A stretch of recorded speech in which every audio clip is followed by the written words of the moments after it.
you're basically just trying to get your questions straight and make sure you don't sound like a moron on television, quite frankly. So, I was just trying to get myself in the mindset to... Oh, hello. I didn't notice you there. I was just watching the totally fair, totally unbiased mainstream media. Sad. Over the course of just sit down, please. You report fake news. No, you report fake news, which CNN does a lot. You are the enemy of the people. False reporting, dishonest reporting, of which there is a lot, and I know it. See, I know it. A lot of people don't know it, but when I explain it to them, they understand it. Take a look at the CNN polls, how inaccurate they were. That's called voter suppression. You're dishonest people. That's not an invasion. Honestly, I think you should let me run the country. You run CNN. All right. And if you did it well, your ratings would be much better. If I may ask one other question, Mr. President, if I may ask one other question. This walking cartoon from a brochure warning against the dangers of NPD is not precisely wrong. Let's look at the claim itself and what it implies, namely, what denotes real news. We're going to look at why TV news media is eo ipso fake news. Sad. And then why TV news media is a tyrant of public opinion according to existentialist philosophy.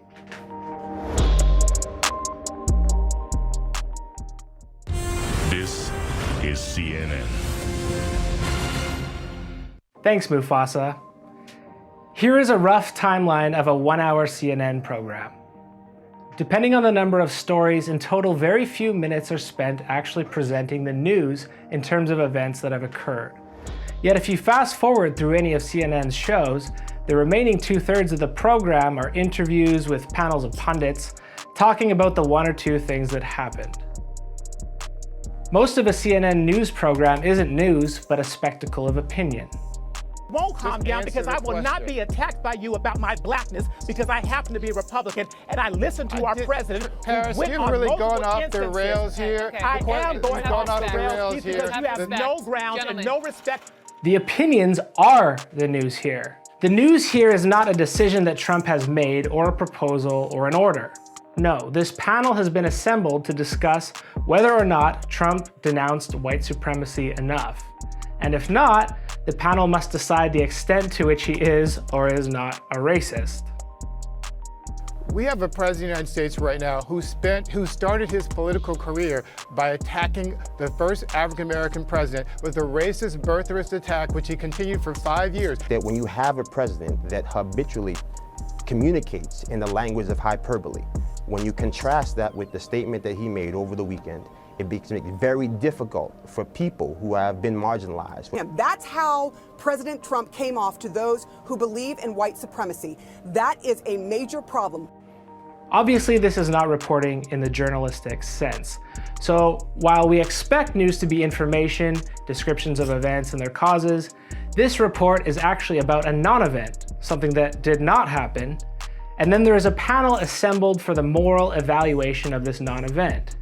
Oddly enough, this counts as news. So watch this. I am saying that racism exists. I am saying that the United States of America but you have the luxury. You have the luxury to be cavalier about it. But people, my folks, don't have the luxury of being cavalier about it. Listen, I understand your point. No, you don't understand my point because you never lived a day in my shoes or the shoes of my ancestors. This is not a political pitch. This is reality. Mary Catherine, finish your point, and then Joey. What I'm being cavalier about is something I think we all agree about, which is that the United States of America is the freest country on the face of the earth. This argument is a theatrical fight. Everyone is saying exactly what you expect them to say, disagreeing, speaking over each other. This is exactly what the producers want. Just like in reality TV, conflict is more exciting than agreement. So too, conflict is sensationalized here. But more than that, they have set this up not like a moral jury, but like a sport. There are teams, a referee, and polarized sides of a field. Characters like these are obviously invited to shows like this because they're going to fight and argue. CNN might defend this by saying they want to present both sides of an argument, but this isn't actually what's going on. They don't care about both sides.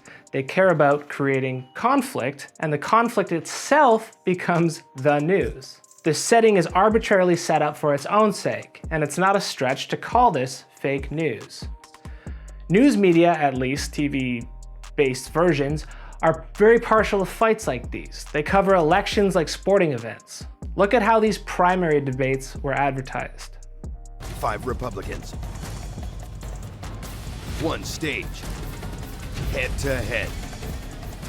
The CNN Republican presidential debate, live from Houston, Texas, Thursday at 8:30 Eastern, only on CNN.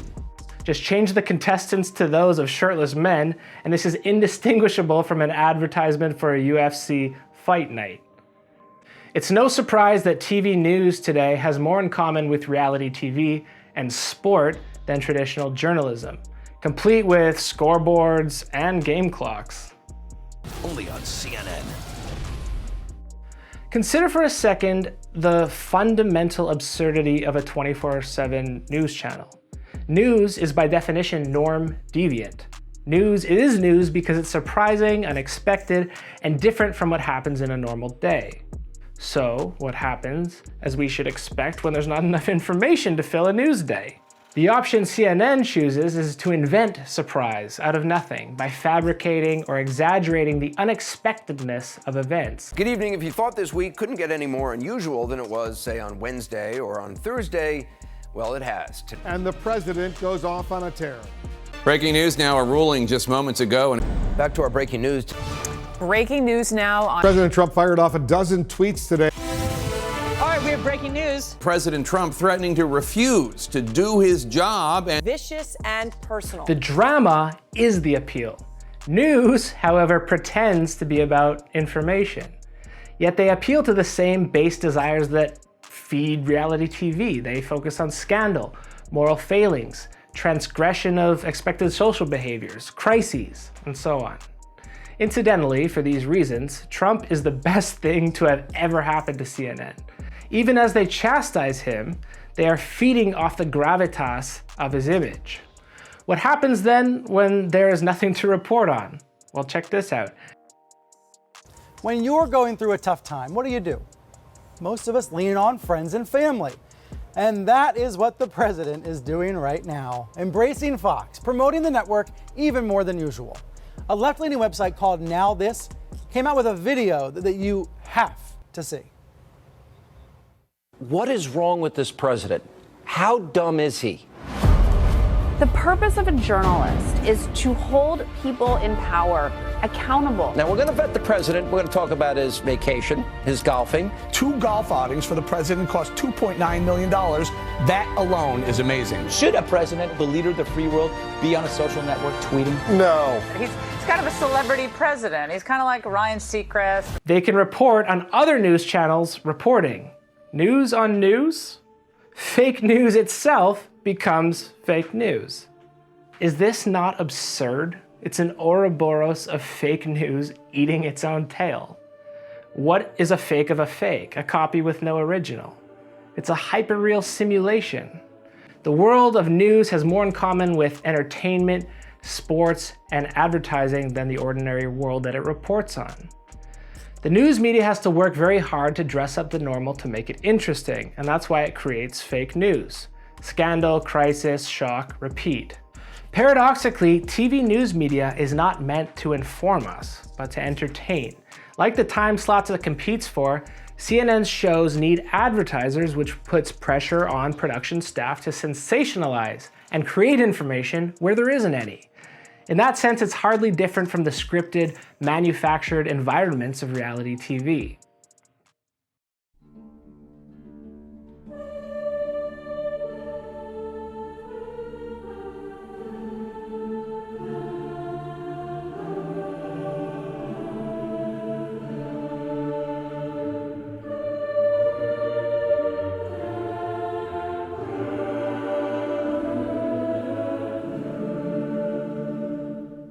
Trump is not the first person in history to object to fake news. For their part, philosophers have often had their disagreements with the appetite for news, and not only how it reports, but how it comes to dominate and govern public opinion. The present age was written in the 1840s, at a relatively embryonic stage in the life of mass media. Kierkegaard, an existentialist philosopher before existentialism, then is one of its earliest critics. Not unlike Trump, Kierkegaard personally feuded with the press. His response took on philosophical significance, particularly in what was later called existentialism. First, in what is known as the Corsair Affair, a satirical magazine made fun of Kierkegaard, and he didn't take it all that well. However, he turned it into a reflection of the way that the press loves to cut down individuality, anything that is different, abnormal, or special. Again, they do this not only by attacking what's different, but also by making the ordinary seem exceptional. For the press, the ordinary is extraordinary, and the extraordinary needs to be brought down to the level of the ordinary. This leveling or cutting down of Kierkegaard seems to have inspired his distaste for the press and mass public opinion.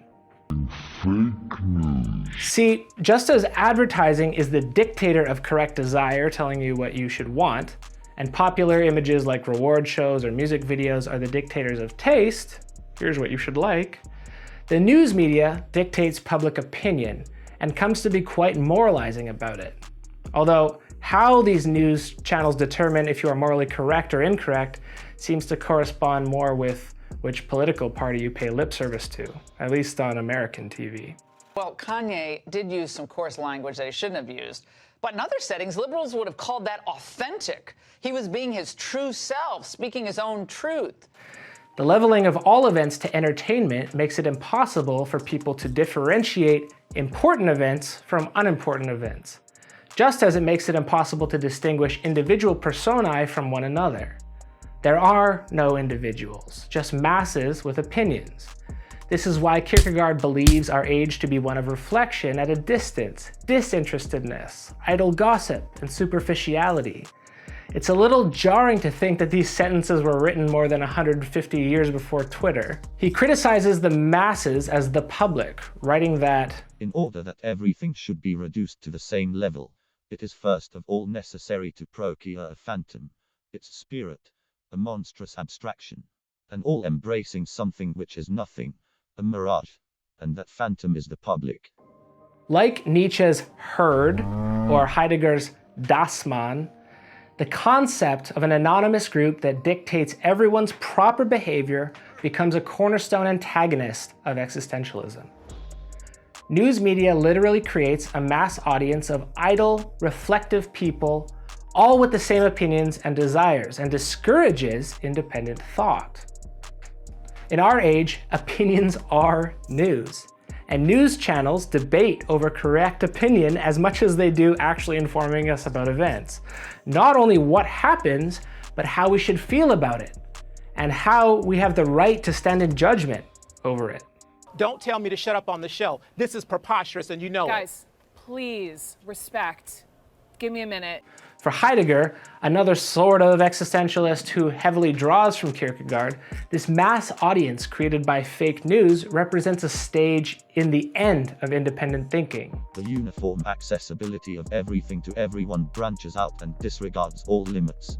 In this way, language comes under the dictatorship of the public realm, which decides in advance what is intelligible.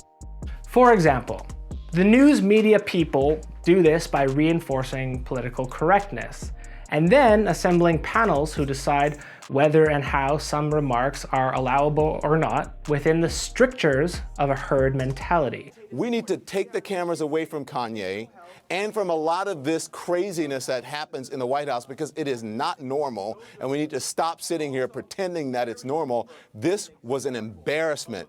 Kanye's mother is rolling over in her grave. So if you've ever felt compelled to say things for their own sake, or not say things that were true because you're afraid of backlash or consequences from the publicity it will bring you, congratulations. You have bought into a herd mentality and your individuality is attenuated because of it. For Kierkegaard, this is a sign of the decline of true responsibility. Only when the sense of association in society is no longer strong enough to give life to concrete realities is the press able to create that abstraction. The public, consisting of unreal individuals who never are, and never can be, united in an actual situation or organization, and yet are held together as a whole. The invisible public apparatus for what constitutes correct behavior comes quite close to the definition of ideology, but we'll have to leave that for another time. Now, say what you want about Trump, but he is an individual. He is not cowed by the diktats of the moral herd. Rather, he sort of creates his own values in an obscene sense, but in his own made-up world, he is king. And what's amazing is that he has brought this ego fantasy into the real world by sucking people up into his reality and creating images of himself. And I'm gonna have to do a separate video if we're ever gonna do justice to Trump's creative capacities. But disregarding that for now, he is an individual in that he does not accept herd morality. Whether he does so authentically is another question altogether. Authentic. He was being his true self, speaking his own truth. This is why the news does not get along with Trump and yet loves him. On one hand, he flippantly dismisses their authority in matters of opinion. I'll tell you what, CNN should be ashamed of itself having you working for them. You are a rude, terrible person. And simply makes up his own. This is also why they love talking about him, and around 12 hours a day is dedicated specifically to his individuality. True individuals are worth talking about because they are genuinely norm deviant rather than artificially or rhetorically. They actually create news. News media, by definition, intends to serve and reinforce low common denominators of opinion about events. In parallel with advertising and other popular entertainment, news today serves the cultural function of establishing the regulation of individuals and nullifies the relevance of any other possibilities. Funnily enough, they can't take down someone like Trump or his support, which come from a wholly incommensurable reality of his own design. And to that reality, news media's authority is suspect. But unfortunately, we'll have to leave that for another time. Thank you for watching again, and stay tuned. Authentic.